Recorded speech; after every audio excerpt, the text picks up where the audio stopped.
Michael Gott performs. And if you want to see her without going to Agape, Friday, Saturday this week, she'll be at Santa Rosa putting on a music workshop. So, only 4.5 hour drive one way. The topic for today is creativity. The topic and value for your month is creativity / freedom of choice. So creativity means different things to different people. So I looked it up on the dictionary, online dictionary.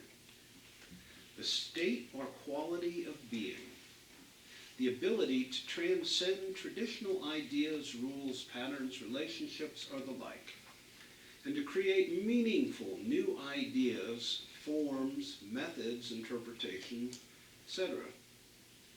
Originality, progressiveness, or imagination, the process by which one utilizes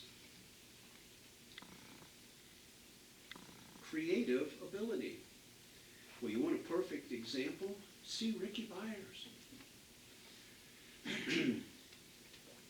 Isn't that great? In the definition, they tell us see creative ability. What a revolutionary concept. Use the definition as the explanation. That's creative.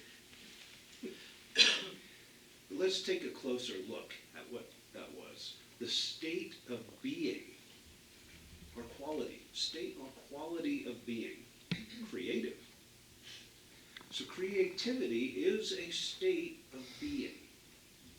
It's also the ability to transcend the traditional stuff, like blah, blah, blah. So this state of being transcendent has an imagination. But perhaps the most important part of it, the process by which one utilizes creative ability. Isn't that kind of the point of our whole teaching? We say there's a power in the universe greater than us, and we can use it for our good. Well, it's the same thing with using the Creator's ability to create. It did pretty good at the universe. Cosmos is still unfolding, growing, expanding, but it all started at once, like each one of us. We began in the beginning. Each one of us. Each one of us has an imagination and a connection to pure creativity in the form of our interconnectedness with the Creator. So how do we use that connection? How do we manifest creativity? Brene Brown says, creativity is the way I share my soul with the world. That's pretty cool. She might make it someday. Yeah. Albert Einstein says, imagination is everything. It's the preview of life's coming attractions. Our imagination. Here's another one. Everybody is talented because everybody who is human has something to express. That's from a writer, journalist, teacher of writing, who's no longer with us, Brenda Euland. Anybody ever read any of her material? I was impressed with that. But we are one with the divine force, Creator. Each of us has so much more to express than we ever begin to allow to come out, or rather come into our lives. Martha Graham, creator of the Martha Graham Dance Company, had this to say. There's a vitality, a life force, an energy, a quickening that is translated through you into action. And because there's only one of you in all time, that expression is unique. And if you block it, it will never exist through any other medium, and it will be lost. Think of that. If we do not allow what's inside of us, bubbling up creativity, to come out, to manifest, it'll be lost. Now we know ideas bubble up around the world. So maybe, if it's an important invention, like, maybe air machines, flying, automobiles, the idea took place around the world. And different people came up with different ways of doing it. The Wright brothers were only one of the aviation pioneers. The idea, if it's big enough, important enough, may come through someone else. But that means you didn't get it. You didn't express it. And why? Martha Graham tells us this life force uses us to translate energy into action. That expresses through you. And like you, it's incredibly unique. You put your own spin on everything. If you hinder that expression, if you block it, it's lost. I have an example in my own life. You know I'm a lucid dreamer. That's pretty much always been that way. In dreams, I was told, and I was asking, how can I be of service? I was 20. How can I be of service? And in my dream, I was giving, you can train dogs, service dogs, for the blind. Okay, I took a step down the road, started training a dog here and there, and I didn't do it. Didn't follow through. I cannot train my own dogs now. I literally lost that ability, that creativity of working so closely with an animal for a unified purpose. I lost it. I have dogs, I love them. I can barely train them to, I can't train them to come. Those Great Pyrenees, that's different. If you block it, you lose it. So why would we block our own expression of creativity? Perhaps out of fear we aren't good enough, or that our ideas can't be that great. Sylvia Plath, who wrote the unabridged journals of Sylvia Plath, the worst enemy to creativity is self-doubt. You doubt yourself as if you're the source of the idea. If you're not prepared to be wrong, you'll never come up with anything original. That's from Ken Robinson. And the element, how finding your passion changes everything. Maya Angelou weighs in on this.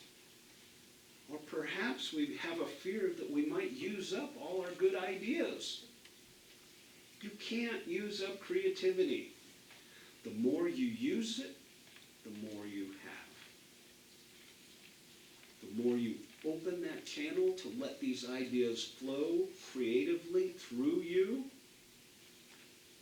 It's like when you go water the plants. You go out with a 3/8" garden hose. It takes 10 minutes to water the plants. You get a 1/2 inch, it only takes 8 minutes. You get a fire hose, you can water them all in 30 seconds. But follow the analogy. The more you use it, the bigger hose you get. The smoother, the easier the ideas come through. It's like writers who have writer's block. All they got to do is sit down and start writing. Write your biography, something you know, and then the ideas begin to flow.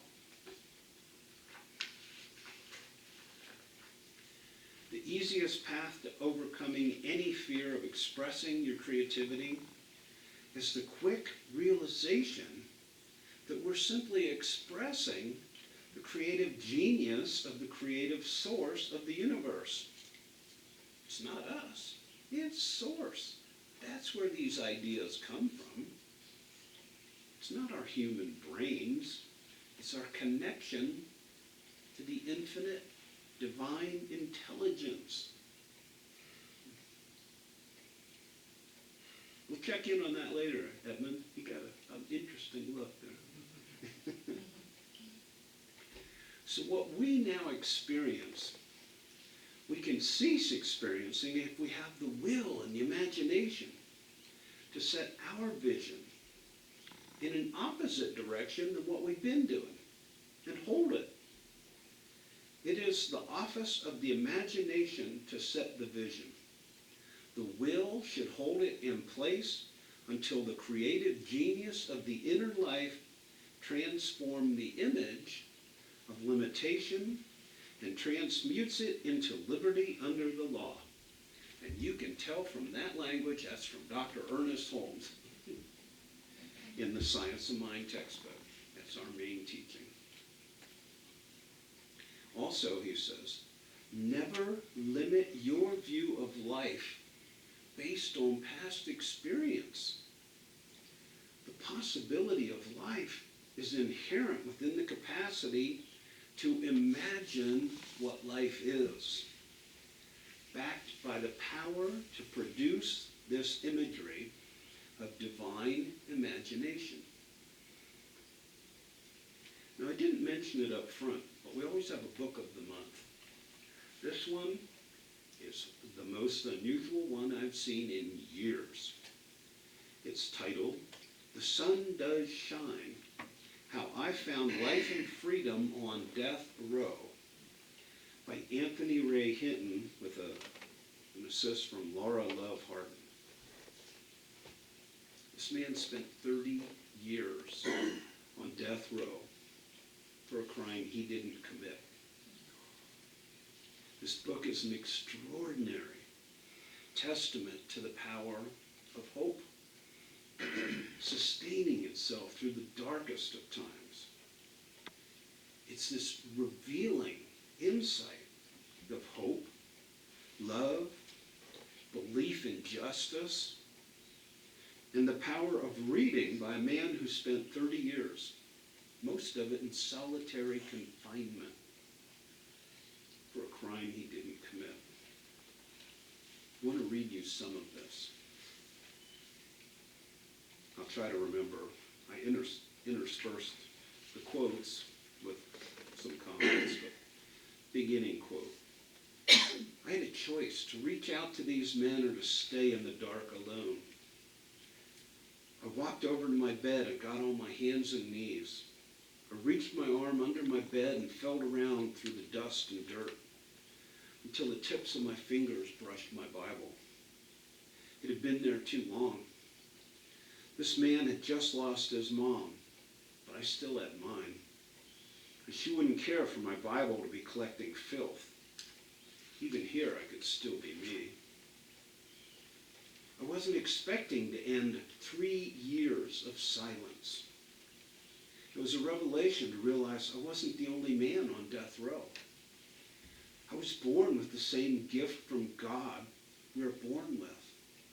The impulse to reach out and lessen the suffering of another human being. It was a gift. And we each had a choice whether to use that gift or not.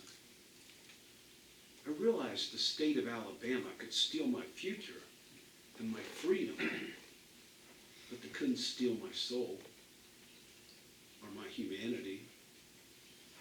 Everyone knew there were only 2 ways to leave death row: on a gurney or set free by law.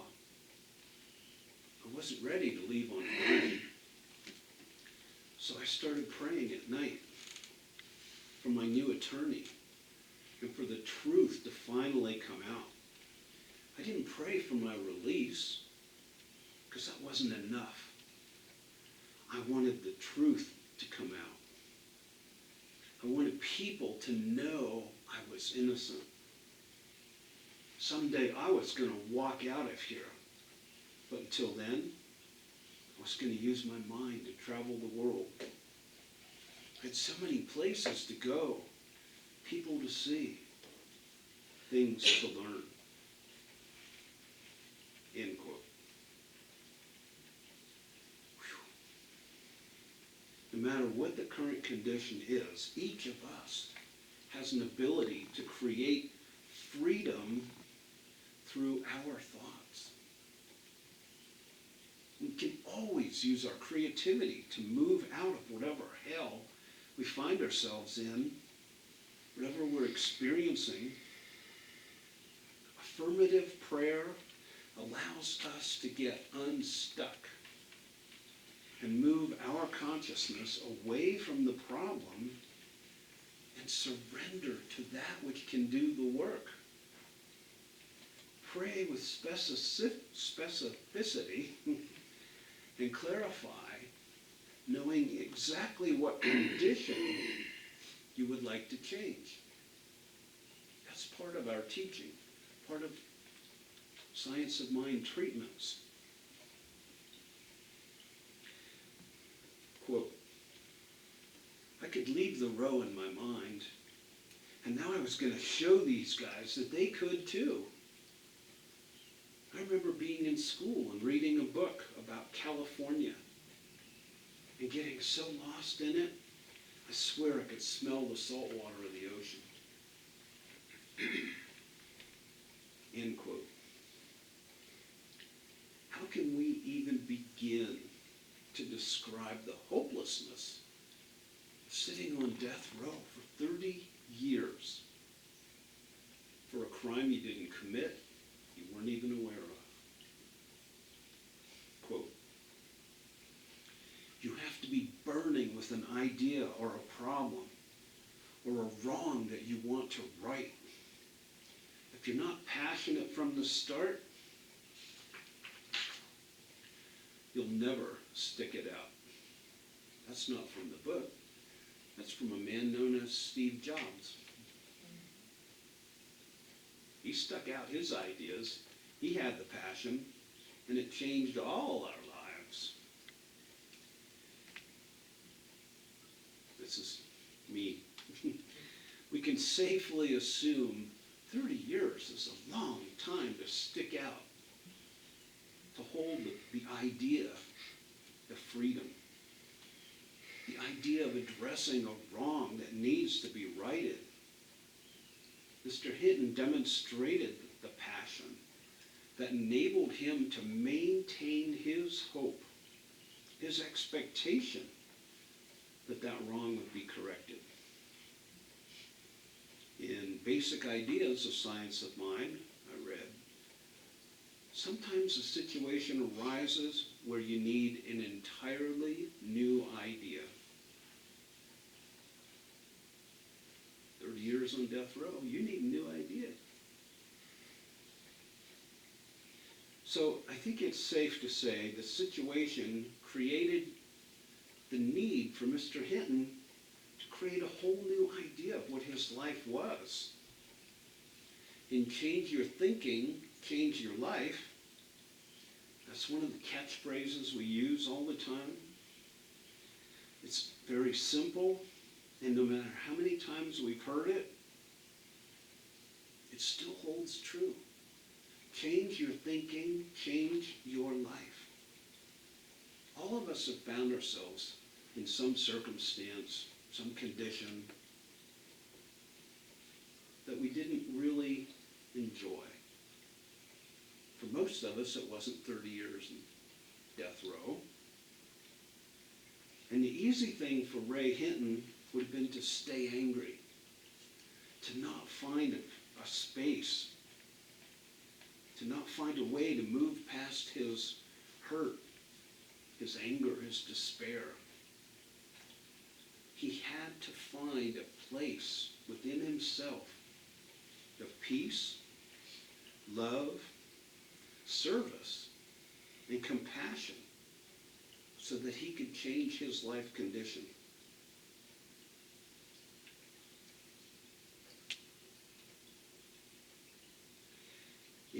this thing called you, Ernest Holmes says, stop trying to die and learn how to live. That's a short, profound sentence from Dr. Holmes. We spend so much time thinking about the bad things in life that we forget to focus on the good things in life. Learn how to live. Here's a short little quote that I enjoy. A rock pile ceases to be a rock pile the moment a single man contemplates it, bearing within himself the image of a cathedral.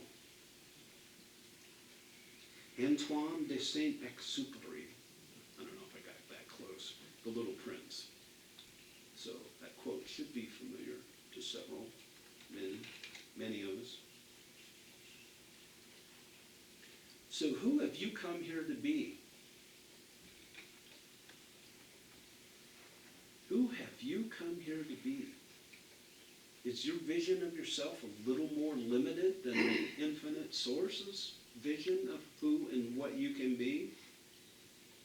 What are your individual gifts and talents? Baking? Pitting cherries? Those are good, but we're all so much more. We're artists, creators. How can you use your gifts to serve others and yourself? When you align with who you've come here to be, no matter what the circumstances or situation you find yourself in, you will lead a fulfilled life. No two ways about it. We all live this life governed by love and law. Sometimes human law is not just. We see it all the time. Now that DNA comes through, we find many, many innocent people who've spent their lives in jail. Human law is not just. But we're still under the universal law of cause and effect. It's always working, whether we realize it or not. We're the masters of self-fulfilling prophecies. I knew that wouldn't work. Well, it didn't work. The baseball game last night, I was rooting for the Aces. But the players from the Sacramento River Cats were more familiar to me because some of them had been with the Giants for off and on, up and down in the majors. So Stephen Duggar, a former Giant, came up to bat with bases loaded and went, I know he's going to hit a grand slam home run. He went 1 for 5, including a grand slam home run. And the Reno team came up to bat and I went, oh, he's going to hit a home run. He hit a home run. I'm not the most intuitive person in this room by far. Do we create these things or do we intuit them? I don't know. But we're still under the universal law of cause and effect. Whatever the current reality is, doesn't mean we have the luxury of claiming victimhood. If you truly believe in a world that spirals upward and expands in consciousness, when you find yourself in conditions that are less than ideal, observe the tools from the science of mind. That'll help you get back into your reality, get back on your emotional feet. Might take you a minute to find the good in any situation, but you create the world you live in. The law will catch your vision and it will manifest. It will pick you up out of circumstances that you really don't believe you desire and it'll transmute that energy, and it'll transform your life. I'll close with a final my weekly Rumi quote. Don't be satisfied with stories, how things have gone with others. Unfold your own myth.